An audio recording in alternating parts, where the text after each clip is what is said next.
Siang Bapak Ibu yang dikasihi Tuhan kita Yesus Kristus, selamat datang, selamat beribadah di rumah Tuhan. Saudara sekalian, marilah kita persiapkan hati kita di hadapan Tuhan untuk beribadah kepadanya. Mari kita satukan hati kita berbakti kepada Tuhan dan menyembah Dia.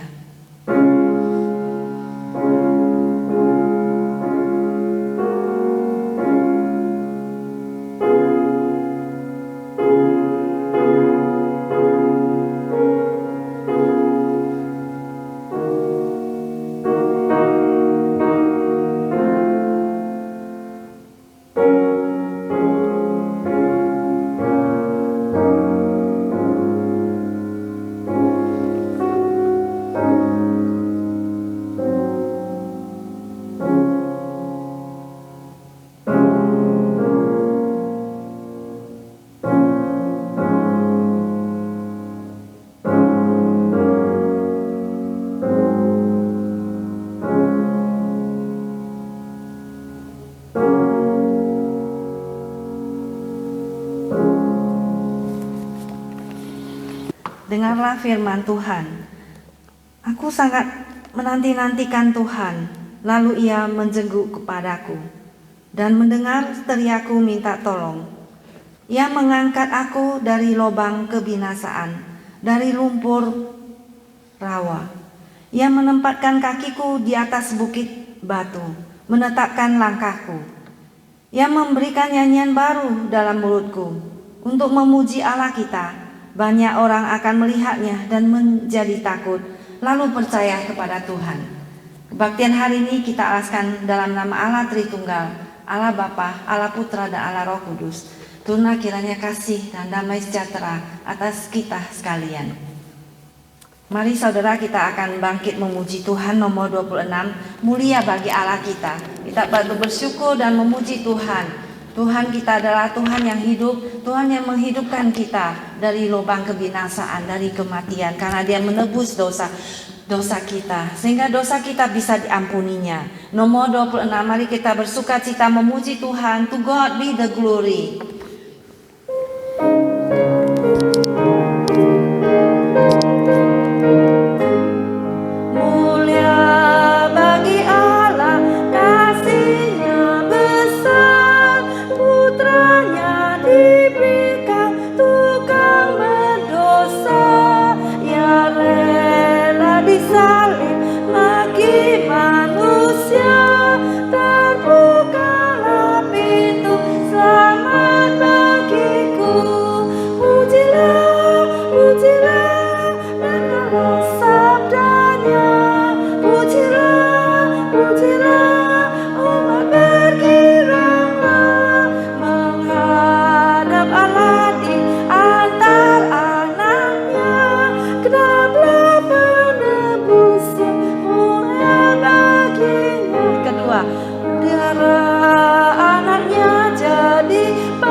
Pujilah, dengarlah sabdanya.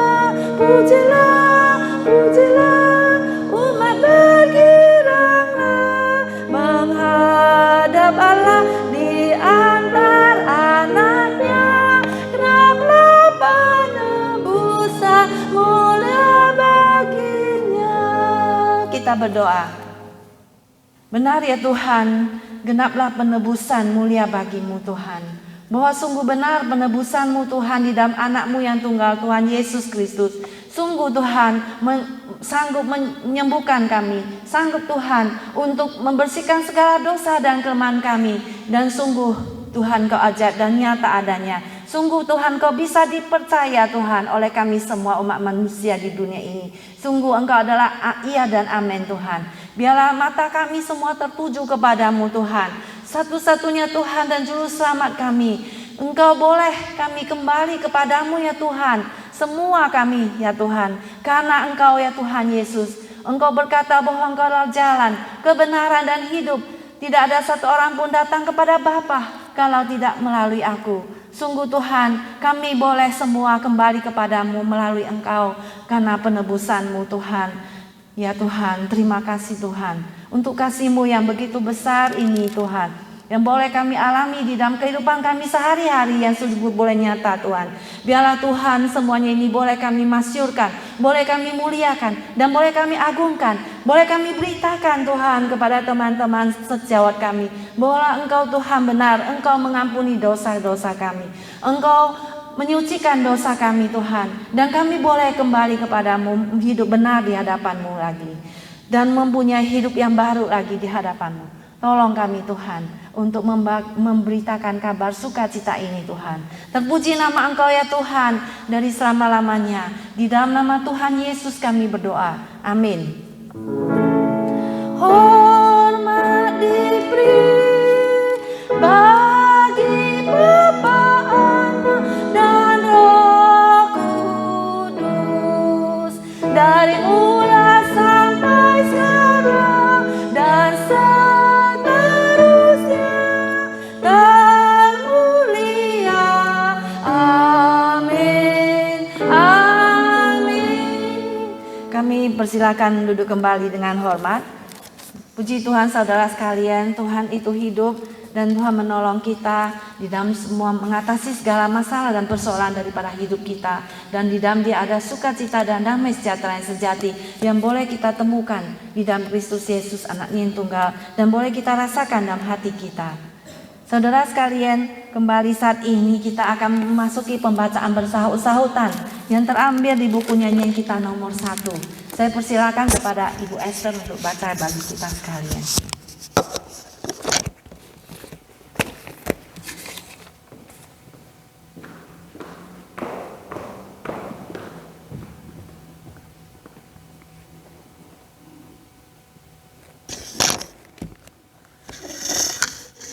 Mari kita membaca. Allah itu roh, dan barang siapa menyembah Dia harus menyembahnya dalam roh dan kebenaran. Jiwaku memuliakan Tuhan dan hatiku bergembira karena Allah, Juru Selamatku. Kiranya segala kemuliaan, hormat, dan pujian dikembalikan pada Allah yang bersemayam di tempat yang maha tinggi. Allah adalah terang. Jika kita hidup di dalam terang, sama seperti Dia ada di dalam terang, maka kita beroleh persekutuan seorang dengan yang lain, serta bersekutu dengan Sang Putranya, Yesus Kristus. Terang yang sesungguhnya yang menerangi setiap orang sedang datang ke dalam dunia. Memang dahulu kamu adalah kegelapan, tapi sekarang kamu adalah terang dalam Tuhan. Sebab itu hiduplah sebagai anak-anak terang. Allah adalah kasih. Lihatlah betapa besarnya kasih yang dikaruniakan Bapa kepada kita, sehingga kita disebut anak-anak Allah. Demikianlah kita ketahui kasih Kristus, yaitu bahwa Ia telah menyerahkan nyawanya untuk kita. Tuhan, Engkau tahu segala sesuatu, Engkau tahu bahwa aku mengasihi Engkau. Tuhan adalah Maha Kuasa. Orang-orang yang menanti-nantikan Tuhan mendapat kekuatan baru. Mereka seumpama Raja Wali yang naik terbang dengan kekuatan sayapnya. Mereka berlari dan tidak menjadi lesu. Mereka berjalan dan tidak menjadi lelah. Dan sekarang, apakah yang kunanti-nantikan Tuhan, kepadamu aku berharap. Allah kita adalah api yang menghanguskan. Maka beribadahlah kepada Allah menurut cara yang berkenan kepadanya, dengan hormat dan takut. Selidikilah aku ya Allah, dan kenalah hatiku, ujilah aku dan kenalah pikiran-pikiranku. Lihatlah apakah jalanku serong, dan tuntunlah aku di jalan yang kekal.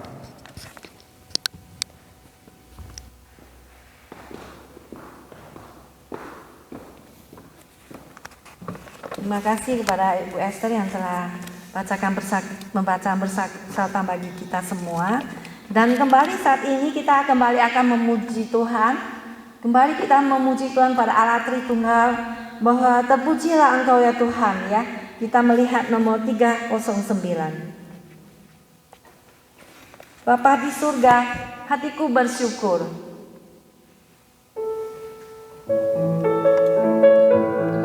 Tidak ada Allah yang seperti Allah kita. Kita patut bersyukur dan memuji Tuhan. Tuhanlah perisai kita dan kebanggaan kita. Oh Bapakku, hatiku bersyukur. Bapa surga, hatiku bersyukur. Ku cinta, ku hormat, ku sujud padamu. Bapa surga, hatiku bersyukur. Tuhan Yesus, ku mau besarkan-Mu. Tuhan Yesus, ku mengagungkan-Mu. Ku cinta, ku hormat, ku sujud padamu. Tuhan Yesus, ku mengagungkan-Mu. Roh Kudus menghibur hatiku. Roh Kudus menghibur hatiku. Ku cinta, ku hormat, ku sujud padamu. Roh Kudus menghibur hatiku. Biarlah Tuhan kita Yesus Kristus semakin besar dan kita semakin kecil. Pada saat ini saudara sekalian, bersama dengan semua orang-orang kudus di bumi ini, kita akan mengikrarkan pengakuan iman kita. Pengakuan iman rasuli. Aku percaya kepada Allah, Bapa yang Maha Kuasa, Khalik langit dan bumi, dan kepada Yesus Kristus, Anaknya yang tunggal, Tuhan kita, yang dikandung daripada Roh Kudus, lahir dari anak darah Maria, yang menderita sengsara di bawah pemerintahan Pontius Pilatus, disalibkan, mati dan dikuburkan, turun ke dalam kerajaan maut. Pada hari yang ketiga, bangkit pula dari antara mati, naik ke surga, duduk di sebelah kanan Allah, Bapa yang Maha Kuasa, dan dari sana Ia akan datang untuk menghakimi orang yang hidup dan yang mati. Aku percaya kepada Roh Kudus, gereja yang kudus dan am, persekutuan orang kudus, pengampunan dosa, kebangkitan tubuh, dan hidup yang kekal. Amin. Ya, mari kita doa syafaat dan saya persilakan dengan hormat Ibu Betty doa bagi kita semuanya.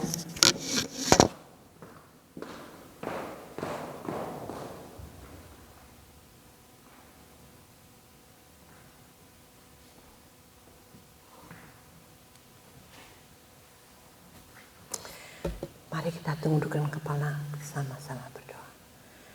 Haleluya. Blessed be thy holy name. Glory, glory be to your name. We praise you, Lord. We bless you. We give you the glory and honor. We are so grateful of your mighty presence in our midst. For you have promised, Lord, that if 2, 3 gather together, you are in our midst. And we are so grateful and thankful for your presence. Make yourself real, O Abba Father. I pray that you will reach down and touch each and one of us, Lord. For we need you, Lord. We need your touch. Father, I pray that you grant us wisdom and revelation knowledge of you to walk in this very life, Lord. Grant us, I pray that you will also anoint our heart. Open our heart and our mind, that, Lord, we might be able to understand, Lord. Understand your word, understand, Lord, as your word's going to bring that's going to preach forth by our pastor.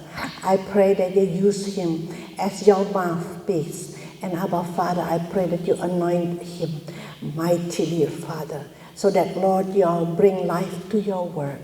And may your word minister to each and one of us. Lord, for we need your word. We need you, Lord. I pray that you will search our heart, Lord. Search our heart and seek whether there is any wicked ways in us. Create in us a clean heart and renew the right spirit in us. I pray that you will renew our mind, Lord, with your word. Renew the right spirit in us, Lord, so that we might be able to face this world with your understanding, with your strength, to bring your presence into this world, Lord. Wherever we live, wherever we go, whatever we do, Lord, may your name be glorified. And we thank you for this small church, Lord. We believe, Lord, your presence in our midst. And our Father, I pray that, Lord, may your signs and wonders and miracles happen in this very place. Lord, reach down and touch us. For those who need healing, those who need comfort, Lord, I pray that may you pour down your virtues, healing virtues into our system. And we thank you, Abba Father, for this very nation. And I pray, Abba Father, that you are going to mightily use this nation to minister to your word into other nations in the world. But then, in the other hand, Lord, I pray that you will forgive the people who are still away from you, who turn their back against you because they do not know you, Lord. And Father, you say that, Lord God, I pray that your word says that if my people who are called by my name come back to you, repent, and Lord, you are going to answer our prayer. You bring them back, Lord, so that this nation might be able to bring glory unto you once again, as Lord in the olden days. And I pray, Abba Father, especially for this church. We do not know what caused all these hindrances. I pray that you will break every hindrances and every barrier for people to come over to this place, to worship together in spirit and in truth. For you are worthy to be praised, O Abba Father. And I pray, Abba Father, you are the one who's going to bring new souls into this place. So we gather together to worship you in this very place. Father, we know of your mighty presence, and we are so thankful and grateful unto you. And Abba Father, I pray that, Lord God, I pray for those who are on the way, bring them safely into this place. And I pray, Abba Father, for everyone that's represented in this very place, and also those who are serving in this very place, Lord. Lord, may your hands be upon each and one of them too. That, Lord, may your name be glorified. Help us to see your glory. Help us to see that your miracle signs and wonders in every life in this very place. So that whatever we ask for, Lord, is for your own glory, for your own great name's sake. So that, Lord, your name be glorified in and through our life, which you have called us to. Thank you, Abba Father. Thank you for your mighty presence. Thank you for today, Lord. Thank you for every soul that represented here. Thank you for your touch. Thank you for renewing our mind. Thank you for renewing our spirit. Open up our spiritual mind and understanding that we might be able to be receptive over everything, whatever you allow to happen. Because we know that, Lord, there is something beautiful to learn from the situation and circumstances you allow to happen. We thank you, Abba Father. We give you the glory and honor. For in Jesus' name, we believe we receive the answer. Glory be to God. Amen. Bapa kami yang dalam surga, dimuliakanlah namamu, datanglah kerajaanmu, jadilah kehendakmu di bumi seperti di surga. Berikan kami makanan kami hari ini yang secukupnya, dan ampunilah kami seperti kami mengampuni orang yang bersalah kepada kami. Dan jangan bawa kami ke dalam percobaan, melainkan lepas kami dari yang jahat, karena Engkau yang punya kerajaan dan kemuliaan sekarang sampai selama-lamanya. Amin.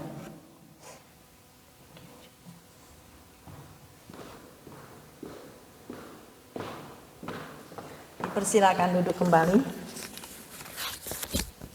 Mari kita akan memuji Tuhan kembali. Nomor 295. 295 itu adalah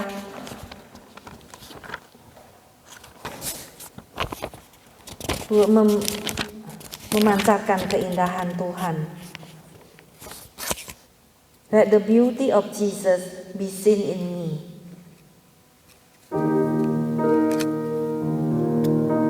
Memancarkan keindahan Tuhan. 295.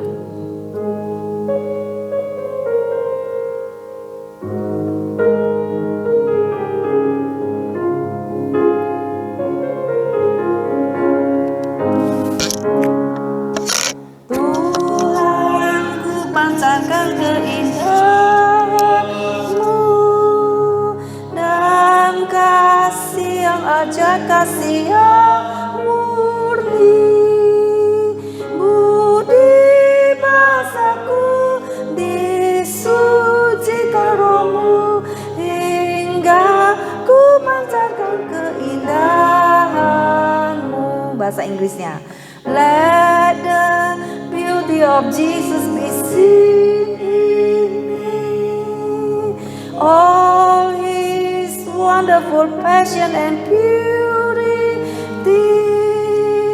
Oh, the Spirit divine, all my nature revive, till the beauty of Jesus be seen in me. Sekali lagi bahasa Inggrisnya, let the beauty of Jesus be seen in me, all His wonderful passion and purity. Oh, the Spirit divine, all my nature revive, on the beauty of Jesus be seen in me. Puji Tuhan. Mari kita serahkan mimbar ini kepada Pendeta Saud. Kami persilakan.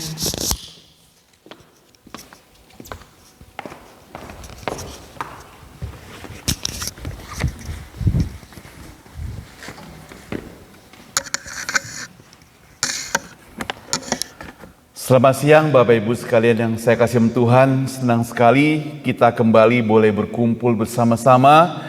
Tadi kita sudah memuji Tuhan, sekarang kita mau membaca firman Tuhan dan kita mau merenungkan firman Tuhan. Mari kita buka Alkitab kita, Injil Lukas pasal 10. Lukas pasal 10 ayat 38 sampai ayat 42. Lukas pasal 10 ayat 38 sampai 42. Lukas 10 ayat 38 sampai ayat 42. Demikian firman Tuhan.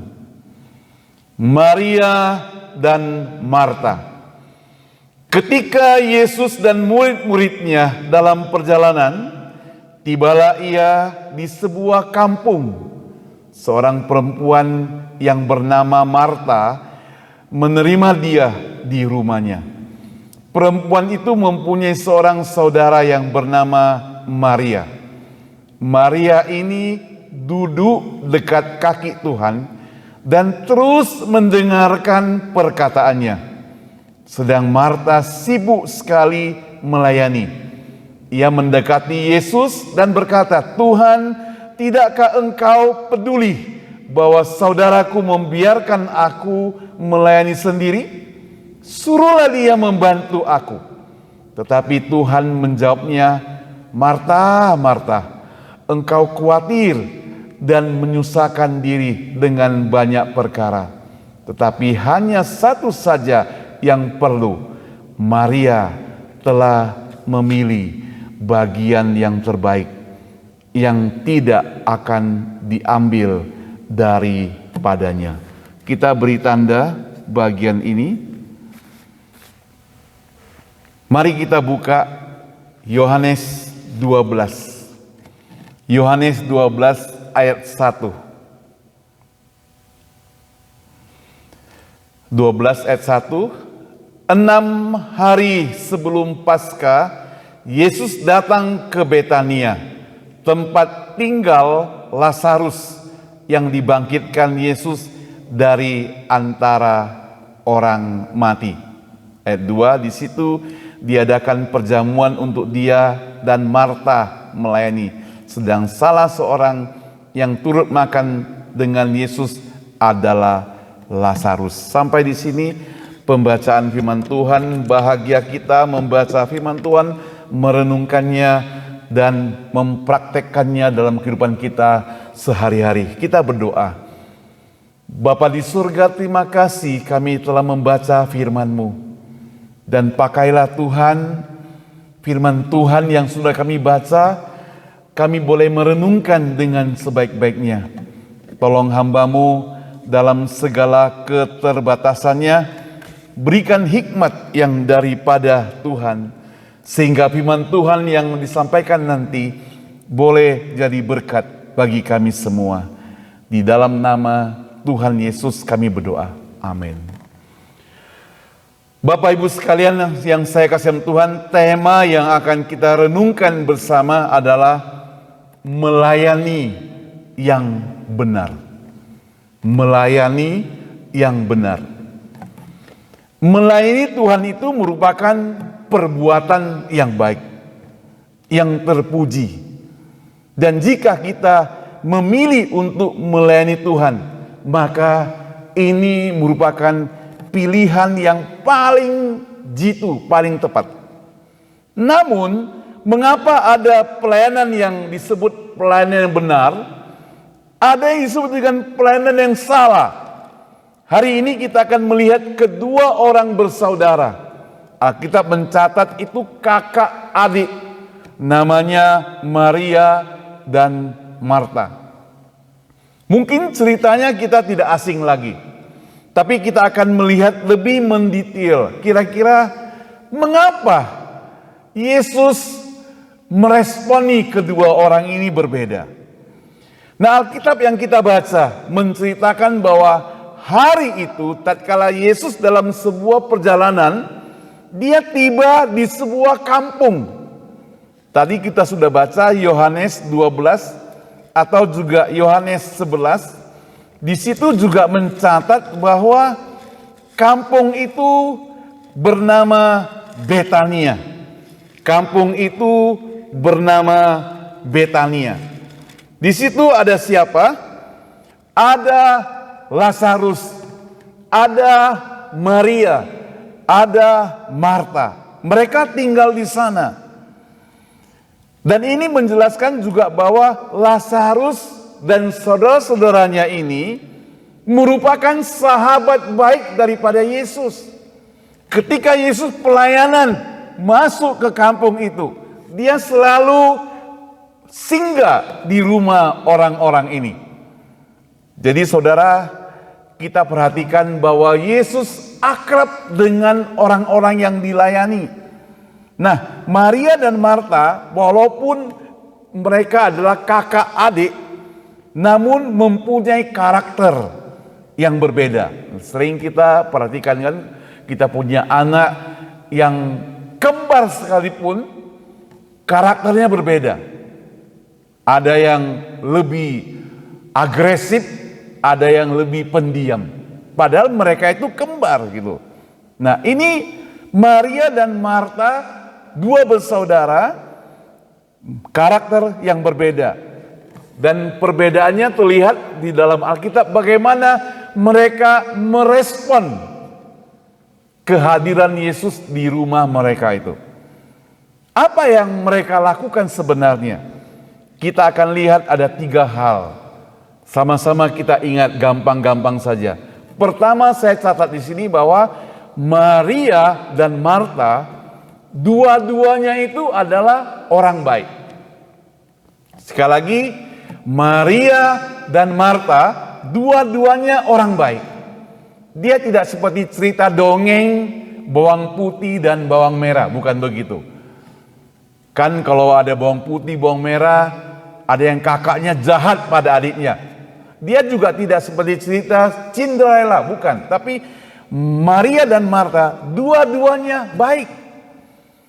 Nah, Tuhan Yesus sebenarnya bukan pertama kali datang ke rumah Maria dan Marta. Tadi kita sudah melihat di dalam Yohanes pasal 11 ayat 1, dalam Yohanes 12 ayat 1, Yesus juga sering ke situ. Jadi Yesus sudah begitu familiar ketika berkunjung ke rumah orang ini. Barangkali Yesus bisa masuk ke rumah, bisa nyelonong sampai ke dapur, bisa demikian kan sudah biasa. Kalau kita belum biasa ke rumah orang, mungkin ada yang sambut di depan halaman saja, gak boleh masuk. Ada yang sambut hanya boleh duduk di ruang tamu depan, gak boleh sampai ke belakang.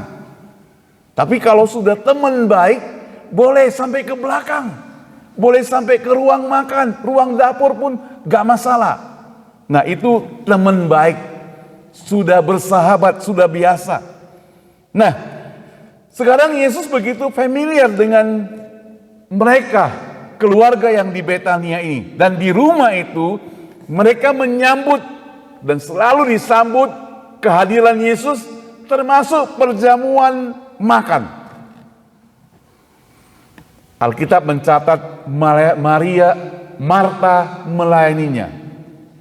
Ingat bahwa Lazarus, saudara Maria dan Marta itu pernah dibangkitkan oleh Tuhan Yesus dari kematiannya. Maria juga pernah mengambil minyak narwastu, minyak yang paling mahal, yang menurut tradisi minyak itu dimiliki oleh anak dan dia beli dengan harga yang mahal. Harganya itu bisa 300 dinar. 300 dinar itu berapa? 300 dinar itu kalau diperkirakan 1 hari kerja dapat 1 dinar, berarti 300 dinar itu perlu kerja sampai 300 hari, anggaplah setahun, baru bisa beli minyak narwastu itu. Gak mungkin kan Maria itu begitu kerja setahun celengan langsung beli. Dia perlu bayar makan, mungkin ongkos transport. Kalau dia kerja dia perlu bayar ini itu dan sebagainya. Paling mungkin sepertiga yang dia bisa simpan dalam setahun. Kalau sepertiga disimpan dalam setahun kan tidak mungkin juga sepertiga itu langsung dibeli minyak itu. Dia mungkin bisa ambil celeng 10 lah dia simpan. Artinya di dalam 300 dinar dia mungkin baru bisa simpan 30 setahun. 30 dinar setahun untuk beli minyak ini. Jadi untuk beli minyak ini dia harus kerja sampai 10 tahun. Dan itu kebanggaan setiap anak-anak gadis pada waktu itu yang memiliki minyak narwastu. Dan itu dipecahkan, dipersembahkan kepada Yesus. Di sini dikatakan ia menyeka kaki Yesus dan memakai rambutnya yang panjang itu untuk menyeka. Nah, di sini kita melihat bagaimana Maria sebenarnya dia begitu sungguh melayani Tuhan. Nah, kita lihat di sini juga bagaimana keluarga ini begitu semangat menyambut. Kalau Marta itu menyambut dengan berbagai kesibukan mungkin di bagian makanan, di bagian dapur, maka Maria itu kita perhatikan di sini duduk dekat kaki Tuhan Yesus dan terus mendengar perkataannya. Marta sibuk melayani. Nah, jikalau secara pandangan mata mungkin kita melihat, Marta itu begitu sibuk. Dia begitu sibuk sana sini, masuk dapur dan sebagainya, masak dan sebagainya. Lalu orang lihat, kenapa heran? Kok si Maria itu gak ikut-ikutan bantu ya? Kok begitu ya? Kok tega benar begitu ya? Maria tidak tahu diri ya? Dan sebagainya. Dia mau enak saja ya? Kok malas ya? Kok santai ya? Sementara mungkin banyak orang menaruh balas kasihan kepada Marta yang sibuk melayani, begitu rajin, begitu sibuk dan sebagainya. Apakah yang dilakukan Maria itu salah? Apakah yang dilakukan oleh Marta itu salah? Maria duduk mendengar apa yang dikatakan, diajarkan oleh Tuhan Yesus. Sedangkan Marta sibuk melayani, persiapan, mau perjamuan dan sebagainya. Siapa yang salah? Jelas sebenarnya tidak ada yang salah, bukan? Apakah yang dilakukan Maria dan Marta itu tidak baik? Tidak juga, mereka sama-sama baik. Makanya saya katakan Maria dan Marta itu dua-duanya baik. Jelas-jelas kedua-duanya itu sangat baik. Mereka mengasihi Tuhan. Mereka mau menyambut Tuhan. Baik. Nah, saudara yang saya kasih Tuhan, ini Maria dan Marta.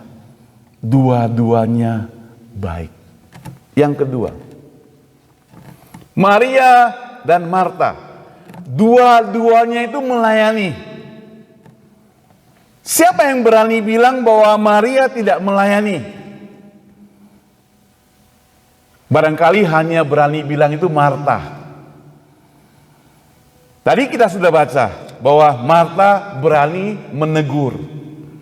Tapi bagaimanapun Maria duduk di dekat kaki Yesus. Di situ di melayani Yesus. Ada tamu datang. Kita duduk menyambut. Bagus gak? Bagus. Tamu datang kita duduk, daripada tamu datang kita gak pedulikan, don't care atau gak peduli, sombong kan? Ada tamu datang, kita keluar bercakap-cakap dengan dia. Bagus gak? Bagus. Kecuali mungkin si tamu itu datang mau PDKT dengan dia gak suka, nah dia sembunyi, mungkin itu gak bisa kita bilang kan ya. Dia bilang mamanya, "Ma, tolong kasih tahu saya sedang istirahat." Ya, bisa jadi demikian kan. Tapi ini jelas kita lihat Yesus datang dan Maria duduk dekat kaki Yesus mendengar percakapannya, mendengar artinya ngobrol, berbicara. Ada tamu berkunjung, daripada kita sibuk tidak menentu. Kalau kita datang ke rumah orang, begitu duduk dia sibuk, sampai-sampai kita bilang, gak apa-apa, gak usah sediakan minum, kita sudah minum. Padahal di belakang dia bukan sedia minum, dia kerjakan pekerjaan dia. Kita kena prank, ya, keselik kita gitu ya. Nah, saudara yang saya kasih Tuhan, mengapa orang malu keluar menyambut tamu? Pertama, mungkin karena dia malu karena rendah diri. Yang kedua, karena dia sombong, anggap diri hebat. Gak mau terima kita sebagai tamu. Kalau kita datang ke rumah orang, ada dua. Kan kita sering lihat di Facebook, media sosial, teman-teman reuni. Kalau kita mau jujur, kan kita perhatikan teliti, tidak semua orang mau ikut reuni. Walaupun sudah berpuluh-puluh tahun tidak ketemu, tidak semua orang mau ikut. Kenapa? Yang pertama alasannya, karena dia gagal. Dia tidak berhasil. Teman-temannya sukses jadi insinyur, direktur, punya perusahaan, rumahnya besar, anaknya sekolah luar negeri. Dia masih kerja sama orang. Dan mau beli motor pun susah, rumah masih kontrakan. Bagaimana dia mau datang? Dia malu. Maka dia gak ikut bersama-sama kumpul. Kedua, karena sombong. Karena anggap diri hebat. Saya ini konglomerat loh, kaya raya loh. Gak maulah bergaul dengan teman-temanku. Nanti salah-salah mereka pinjam duit pula sama aku.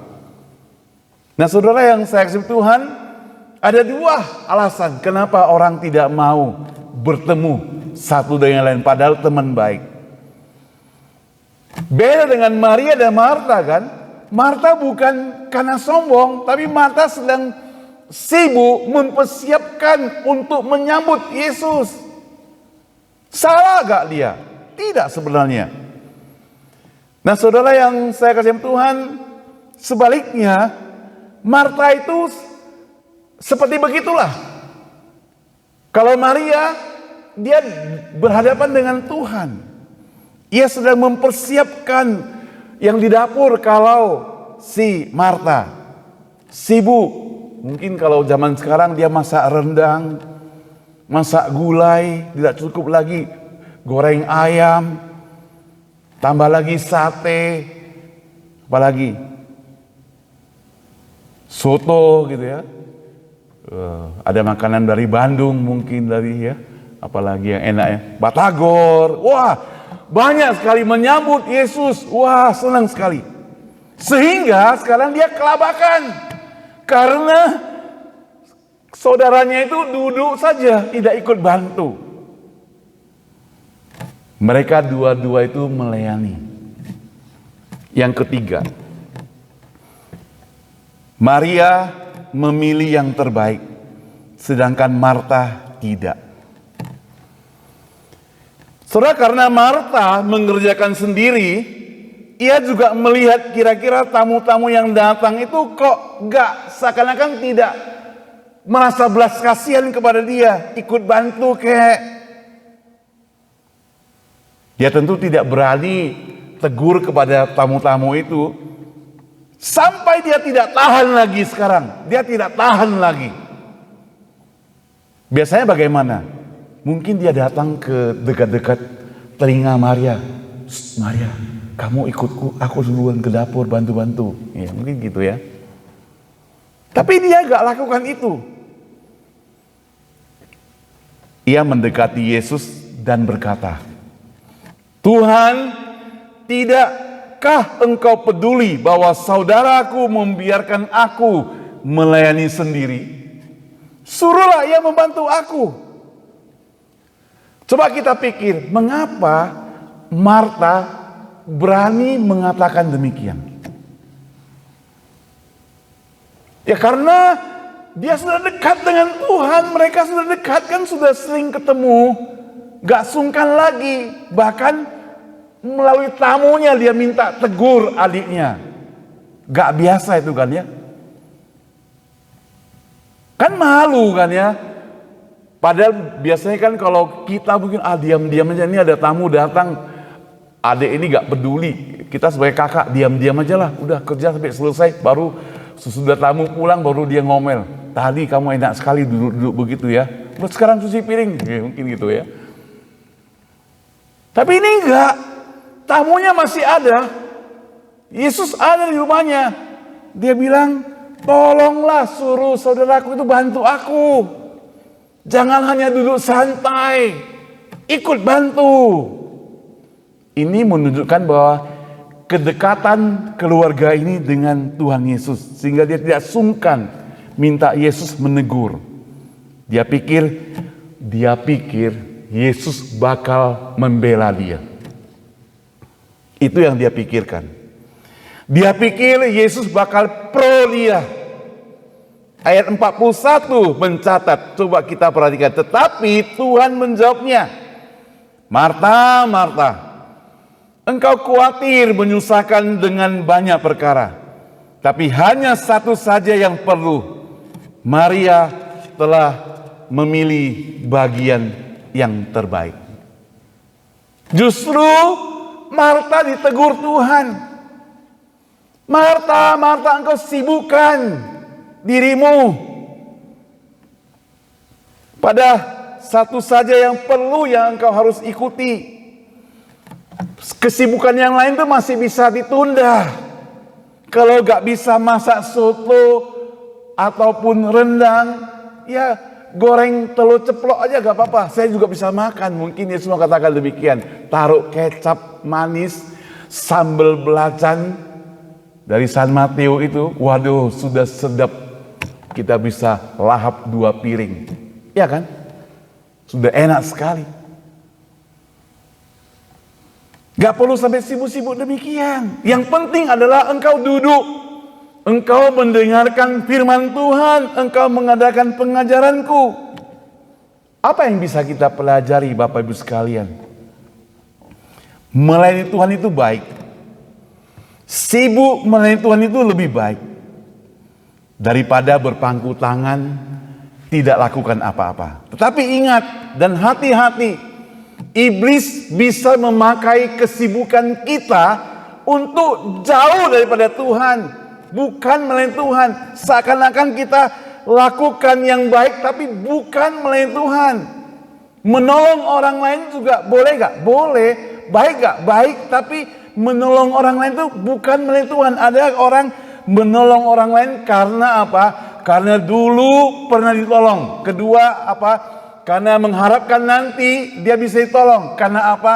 Karena supaya orang jadi terkenal dia kebaikannya, supaya dia top, supaya orang bilang dia baik, supaya orang bilang dia rajin, supaya orang bilang dia sangat bermurah hati.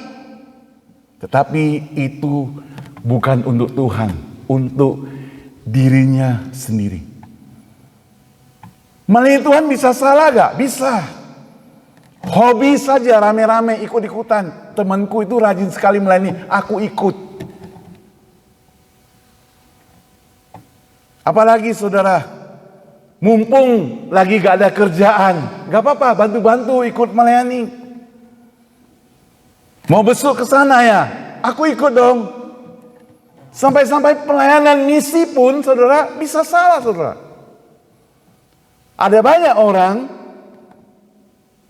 yang melayani, dikatakan aku melayani misi, pergi ke pedalaman 1-2 hari, 3 hari lah, 4 hari lah, kumpul dana, pergi sampai ke sana pedalaman. Foto-fotonya bersama dengan orang-orang pedalaman. Tapi maafkan saya, nginapnya itu di hotel saudara. Dia nginap di hotel di kota, tapi siangnya ke pedalaman, malam pulang di hotel. Kita bawa teman-teman dari Amerika, kadang-kadang juga berpikir mereka sampai ke, gak usah jauh, di Medan, 20 km dari Medan, WC-nya sudah jongkok. Kaget ada satu teman, kok WC jongkok, gimana pakai ini? Bingung dia, WC jongkok. Dulu kan WC jongkok semua kan zaman kita. Nah dia bingung, dia sampai dari sini ke Indonesia dapat yang WC jongkok. Akhirnya cari kantor, dapat WC duduk. Belum lagi ke pedalaman, yang WC-nya gak ada dinding saudara, atap gak ada. Kalau maafkan jatuh kotorannya dibawa langsung ditangkap oleh ikan atau babi atau apa gitu. Dan tinggal bersama-sama di tempat itu. Nah, itu baru boleh dibilang dia pelayanan misi. Iya kan? Tapi enggak, ini tinggal di kota. Sebentar-sebentar aja siang hari ke kampung, foto-foto, nanti sebarkan ke media sosial. Aku sudah masuk ke pedalaman. Saya harap kita, ya saya harap saya jangan sampai terjadi demikian lah. Kita mau jujur, kalau memang gak bisa, karena memang tidak semua orang bisa masuk ke sana. Bayangkan kita dari Amerika mau masuk sana, orang juga heran. Bawa botol aqua, takut nanti mencret. Bawa obat gosok.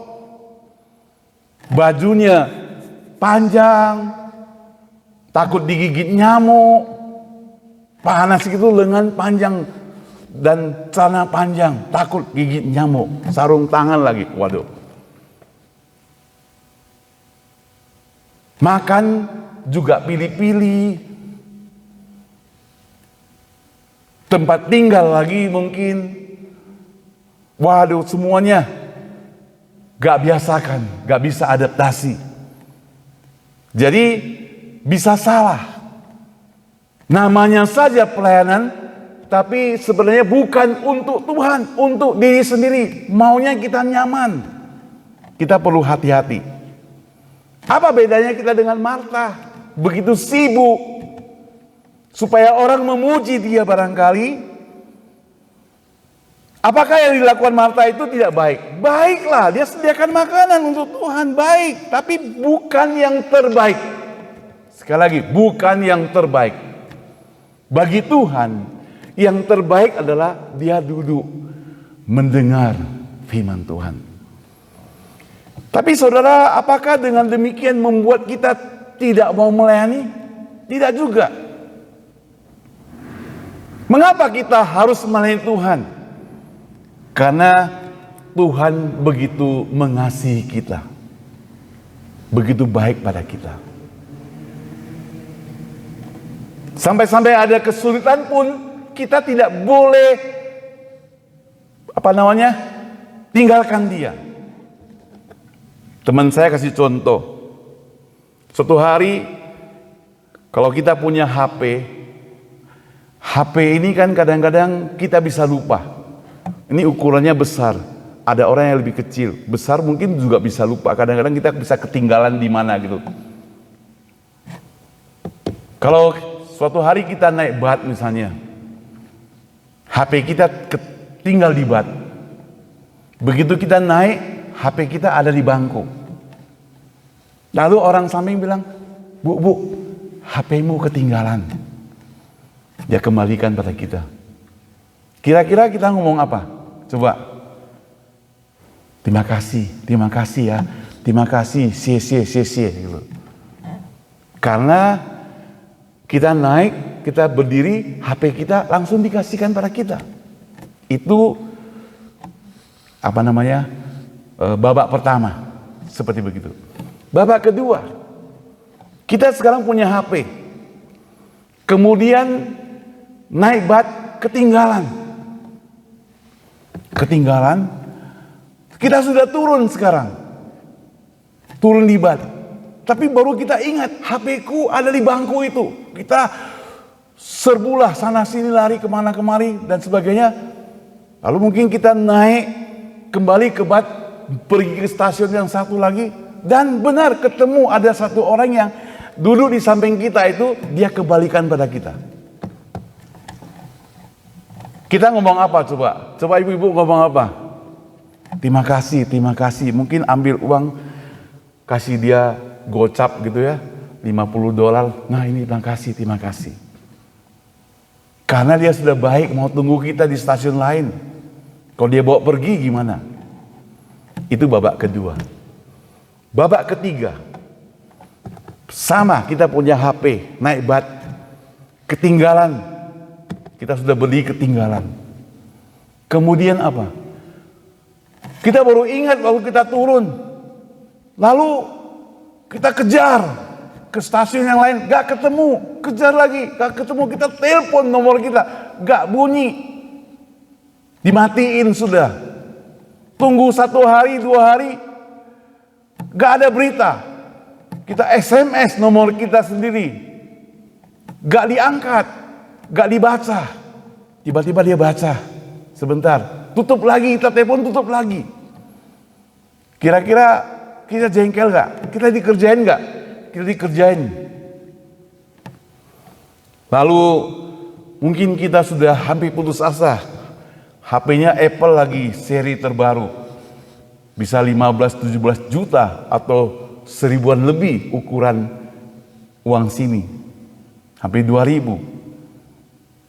Kita SMS dia, tolong kembalikanlah, ini punyaku. Kalau kamu baik hati, di situ banyak fotoku, di situ ada data-dataku, di situ ada foto-foto waktu aku pergi ke luar negeri bersama anak, bersama cucu, bersama menantu dan sebagainya. Itu kenang-kenanganku dan sebagainya. Kita ceritakan. Pentinglah pokoknya HP kita itu. Kita katakan, kalau kamu kembalikan, saya akan kasih $500. dia gak nyaut, gak balas. Karena HP-nya itu mahal. Kita naikkan. Karena penting sekali, kita butuh, kita mau kembali, dan sangat penting bagi kita naikkan sampai 1.000. Akhirnya dia balas. Dia bilang, ya kita temukan HP ibu. Bagaimana saya mengembalikan pada ibu? Ketemu di mana? Oh, di Starbucks. Ketemu di Starbucks, dia kembalikan. Kita kasih dia $1.000. Pertanyaan saya adalah kepada ibu-ibu semua dan bapak-bapak. Siapa yang lebih baik di antara bapak satu, bapak dua, bapak ketiga? Siapa orangnya yang paling baik? Coba saya mau tanya. Ibu Betty coba. Orang yang paling baik itu siapa? Yang pertama, kedua, ketiga.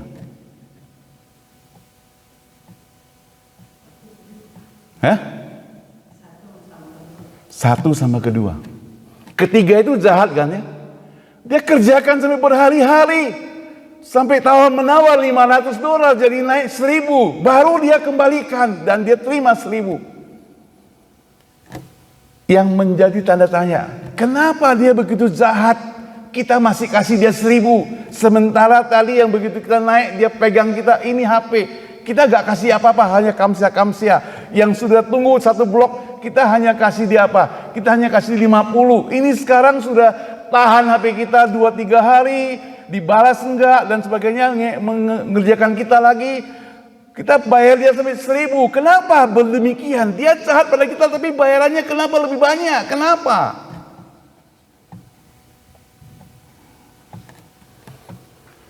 Saudara, ini sama dengan kehidupan kita.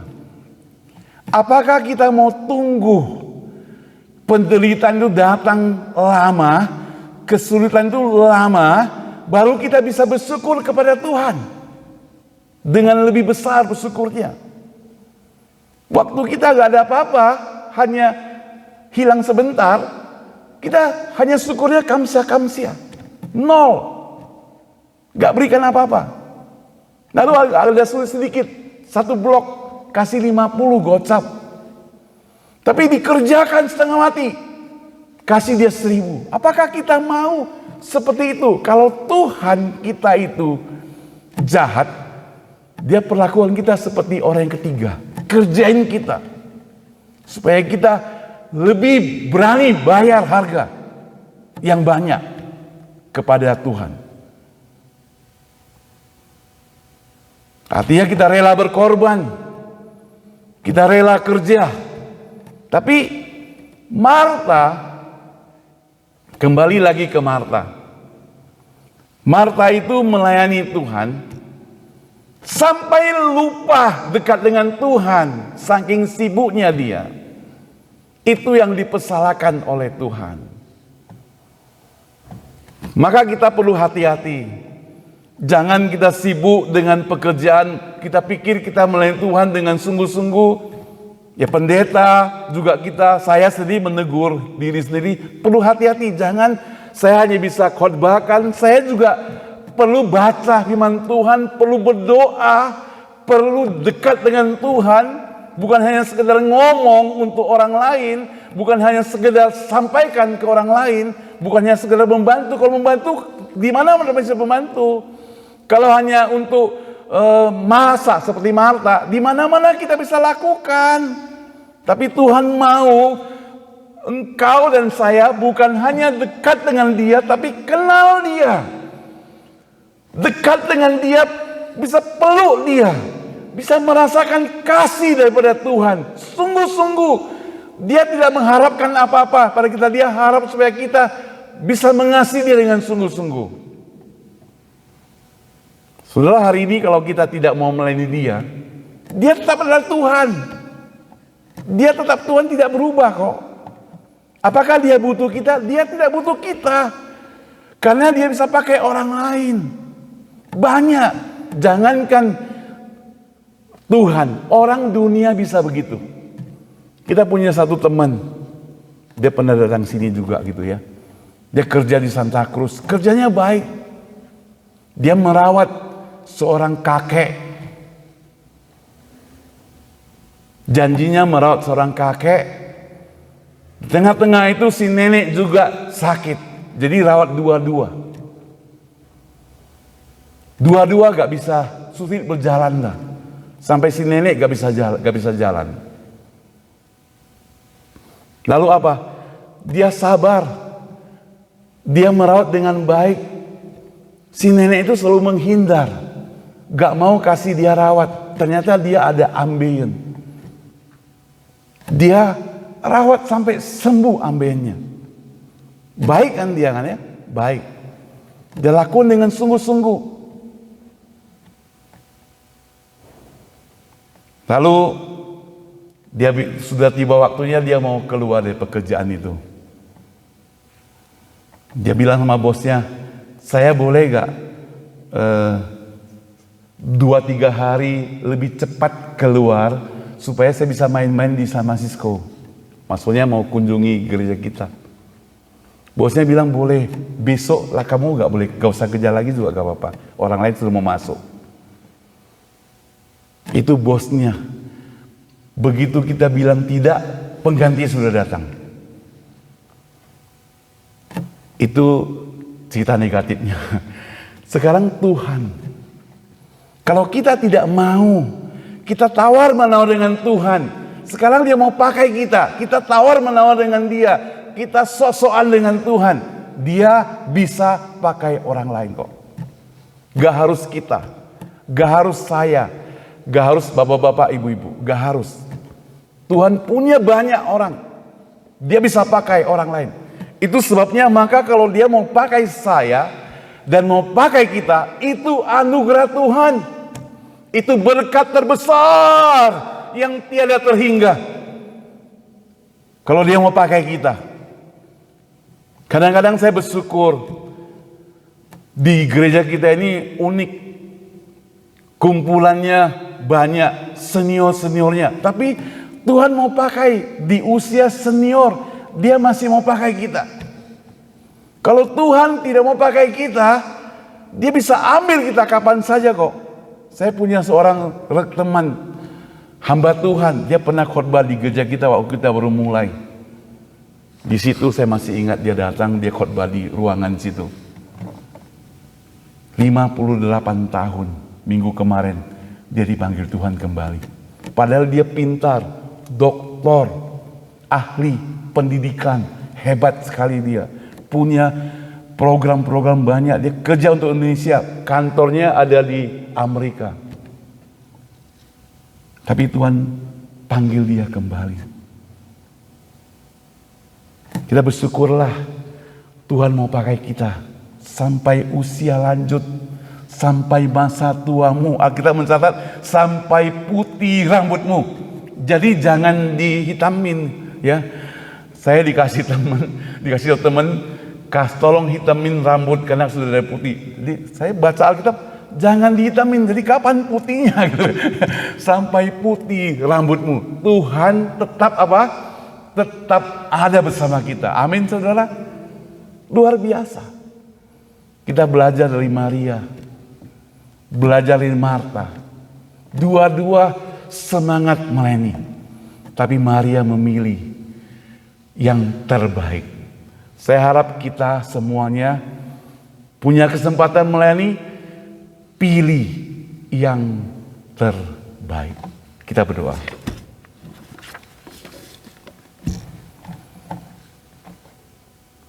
Bapa di surga, kami berterima kasih kepadamu.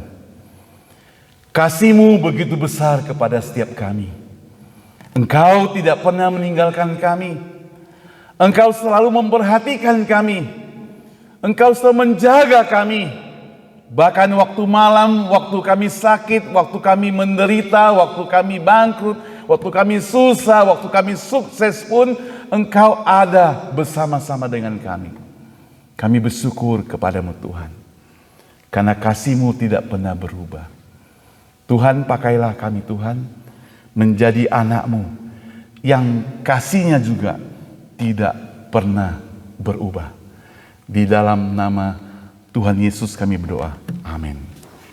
Terima kasih untuk pendeta Salton yang firman kepada setiap kita, dan hari ini kita akan melaksanakan persembahan. Persembahan hari ini dijalankan 2 kali. Kantong yang ada ikat merah itu untuk kantong misi yang ada karet merah, dan kantong biasa itu untuk persembahan untuk gereja. Demikianlah persembahan hari ini, dan hari ini persembahan akan dijalankan oleh Ibu Lili ya. Kita akan menyanyikan lagu 379, Kerja Buat Tuhan Sungguh Manis. 379. 379, Terlalu Manis.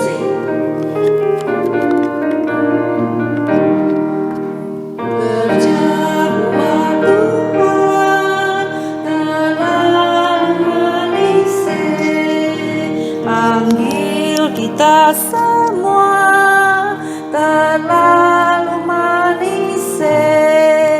Ayo kerja buat Tuhan, sungguh senang-senangi.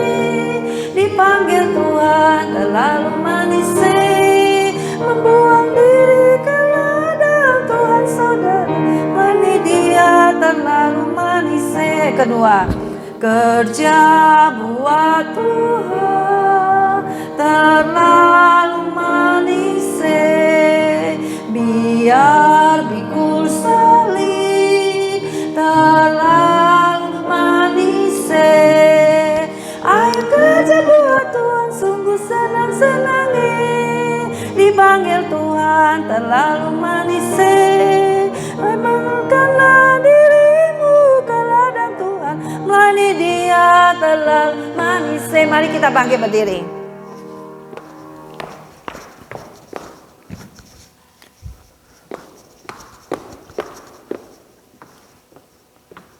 Ya, untuk doa persembahan, mari kita masuk ke dalam doa. Bapa Surgawi, kami ucap syukur dan terima kasih kepada Engkau ya Bapa, karena Engkau adalah Tuhan yang baik. Tuhan memanggil kami semua untuk melayani Engkau, yang bekerja bagi Engkau, untuk membuang diri kami ke ladang-Mu Tuhan, yang bekerja terlalu manis Tuhan, dan jiwa kami bekerja bagi-Mu Tuhan. Sungguh tidak ada lain lagi Tuhan yang memuaskan jiwa kami Tuhan. Pada waktu kami melayani Engkau, biar kami memikul salib Tuhan, itu terlalu manis. Itu adalah suatu privilege yang Tuhan berikan pada kami, suatu panggilan surgawi Tuhan, suatu hal yang sangat bernilai, yang bernilai kekal Tuhan. Terima kasih Tuhan untuk panggilan-Mu bagi setiap kami, orang-orang berdosa Tuhan. Terima kasih Tuhan yang telah Engkau kuduskan Tuhan. Engkau pakai Tuhan untuk perabot yang Engkau pandang bernilai Tuhan, untuk kami pakai untuk kerajaan-Mu. Terima kasih Bapa. Pakailah semua persembahan kami telah berikan ini Tuhan, untuk memperlebar kerajaan-Mu di muka bumi ini Tuhan. Tuhan, tolonglah kami semua Tuhan untuk dipakai oleh Engkau. Dalam nama Tuhan Yesus kami berdoa. Amin. Dipersilakan duduk kembali. Dan saat ini ada warta gereja, di mana kita ada persembahan minggu lalu sebanyak 180, dan ada persembahan via Jele dari Ibu Betty, yaitu tithing dia $120. Dana untuk anak sekolah yang sudah diterima sejumlah 1.280. Hari ini ada 2 kali persembahan yang telah kita lakukan tadi. Ada pita merah untuk dana anak sekolah, yang tanpa pita untuk persembahan umum untuk gereja. Demikianlah pengumuman kita pada siang hari ini. Mari saudara sekalian, kita tetap mendukung pekerjaan Tuhan, dan kita tetap pakai kesempatan untuk melayani Tuhan, dan tetap ikut di dalam pelayanan untuk beribadah pada Tuhan setiap minggu ya. Jangan kita setiap minggu, jangan kita lalaikan untuk mendengar suara Tuhan, mendengar firman Tuhan. Itu terlalu manis, seperti yang dilakukan oleh Maria yang memprioritaskan Tuhan di atas segala-galanya. Maka berkat Tuhan itu melimpah ruah di dalam diri kita. Demikianlah kepungan kita, mari kita semua bangkit berdiri. Kita akan menyanyikan lagu doksologi disertai doa berkat dan amin song.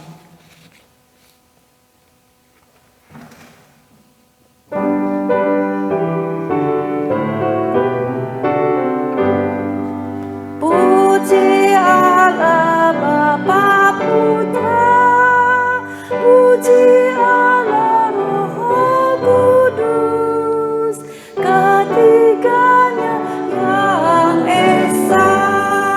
Mohon selamat sumber berkat. Amin.